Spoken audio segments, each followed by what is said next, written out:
বদনাম আমি গাইতেছি না, আমি বলতে চাই ও আমার ভাই বাবারা, যদি 70 বছরের বয়স হয়, তোমার যদি 70 বছরের বয়স হয়, যারা 5 ওয়াক্ত নামাজ পড়ে তাদেরকে আমি বলতেছি, তোমার বয়স যদি 70 বছর হয় তুমি আমার নানার সমতুল্য, আর যদি তোমার বয়স 50-এর উপরে হয় তাহলে তুমি আমার বাবার সমতুল্য।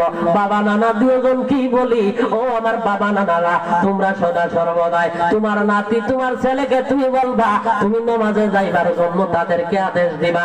তুমি শুধু একা নামাজ পড়িও না, আল্লাহ রাব্বুল আলামিন তোমার উপরে শুধু নামাজ ফরজ করছেন না, যারা মুসলমান হইছে রে, যারা দয়াল নবীর উম্মত হইছে, যারা আল্লাহর বান্দা হইছে, সমস্ত আল্লাহর বান্দার উপরে, সমস্ত মুসলমানের উপরে সালাত পড়ো হইয়া গেছে। 5টা জিনিস আমাদের উপরে ফরজ পড়া। আমাদের মধ্যে আবার 2 ভাগ আছে। আমার মুসলমানের মধ্যে যে আগে যে বলছিলাম যে মুসলমান হুসাইন মুসলমান, ইফাত না ইফাত দুই।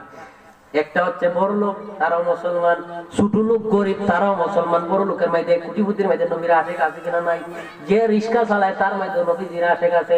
যে কোটিপতি হইলে কি হইব, নবীর মুহাব্বত আছে, নবীর মুহাব্বত থাকলেও কি হইব, তার উপরে